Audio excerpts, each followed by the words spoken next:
Hello mga Dabber Cats! Kumusta na kayo? Nandito na naman po ang inyong lingkod. Travelits!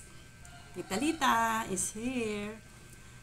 Bago ko mag-simula sa aking imamarites sa inyo, nais ko munang batiin at i-shout out ang ating mga followers, ating mga kaibigan na walang sawa na sumusubaybay sa ating mga marites. Yan, ang aking kaibigan na si Johara Gail Quito. Kumusta na? Pati si Riel Toco Chicago, kumusta na po? Tessie Robles, si Lynn Robles Vlogs, Lito Ochoco, shoutout po. Nestor Buena, si Cecil, June Rivera, June Villagracia, yan yung mga nagko-comment sila kung ano yung gusto nilang sabihin ukol po dun sa mga nakaraang kong vlog. Si Normita Dilaw, si Seni Matira, yan si Falcon Eagle, shout out. Kuya Chris TV, yan vlogs, yan Pospin Mauser, Auto Weld and Painting Fabrication, ayun. Si Faye Bowley, David Baltero, Bekbek Dumelod, taga Sydney, Australia siya. Shoutout po sa inyo. Hello po.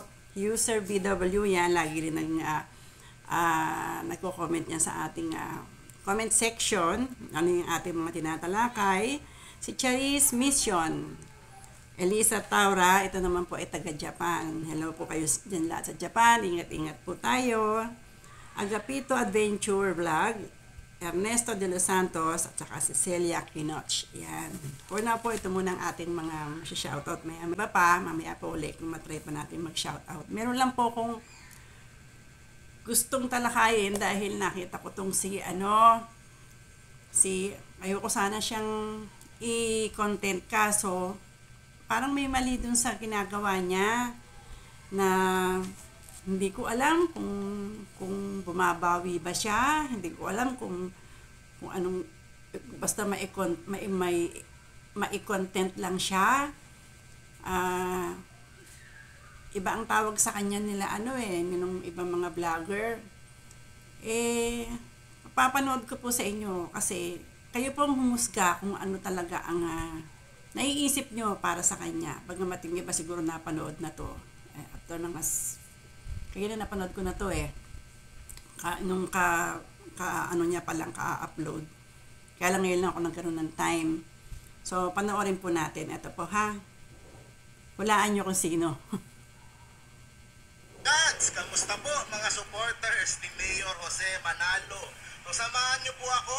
Ikakabit ko ang unang tarpaulin dito po sa magiging headquarters din po natin, okay? So ito yung magiging headquarters ng Models of Manila at ng mga volunteers for Mayor Jose Manalo Movement, okay? Ikakabit ko po itong tarpaulin natin dito. Ito po along Sergeant Rivera. Okay, so main road po natin kakabit ito. Sa ngayon po, tarpaulin muna, pero eventually ang gagawin po natin in the future, baka billboard na po sa susunod. Okay, sa ngayon po, tarpaulin muna, samahan niyo po ako, ikabit po natin. Let's go. Ilabas mo natin. Tingnan nyo kung anong ginagawa. Hindi ko alam kung tama yung ginagawa niya. Kahit pa sabing entertainment yan. Ganda ng tarpaulin. Siya pa yata ang nagpagawa niyan. Ang mayor na walang talo dahil ipinanganak na manalo. Alambre lang gagamitin natin. Taas natin. Hindi ko alam kung may permit siya dyan Itaas pa natin ng konti para ayan siyempre tataas natin ng konti para kitang-kita. Anong naiisip nyo? Nakikita yung ginagawa niya yan. Ikakabit po natin to sa iba't ibang parte ng Pilipinas. Oops, yan. Tapos pantay nyo na lang sa kabila. Sa ngayon, tarpaulin muna, Mayor. Pero in the future, ito yung mga billboard na. Ay, wow. Susunod natin. Billboard? Sa ngayon, yan muna, tarpaulin muna. Pantay ba? Yan, pantay natin. Yan. Meron pa siyang bataan eh, oh. Taga-kabit. Ang ganda. Mayor Jose. Yung ano pa, patali natin, itong baba, para hindi lilipad. O, di ba? Baka nga naman liparin yung pinaghirapan niyang tarpaulin. Mayor Jose. Di ba? Yun. Putol muna natin. Ano ang masasabi niyo doon? Doon sa ginawa niya na pagpapagawa ng tarpaulin. Inano niya din yan eh, yung habang ginagawa doon sa pagpapaprint, ginawa niya din yan. Binlad niya din. Bigyan ko lang ng reaction. Bagamat kayo, meron din kayo yung sarili reaction, pwede nyo i-comment dyan sa down below kung ano yung inyong maiisip bakit ganun ang ginawa niya. Ako, ang opinion ko doon, ang reaction ko doon, una, hindi natin alam kung humingi siya ng permiso doon sa may-ari ng bahay o kanino man yung bahay na pinagkabitan niya. Kahit kasi ano lang yan, for entertainment, siyempre lalo na ngayon, malapit na rin ang botohan, di po ba? Sa mga barangay sa October, yun ang pagkakaalam ko. Hindi mo lang kung masyado niyang sinasakyan, gusto niyang bumawi, or talagang hindi ko maintindihan yung takbo ng utak nitong taon to eh.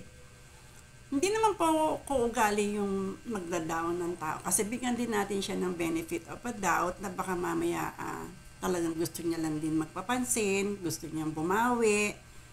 Di po ba? Yun yung paraan niya. Para nakikipag-unahan siya. Yun ang una kong napansin sa kanya na parang gusto niya siya yung laging una.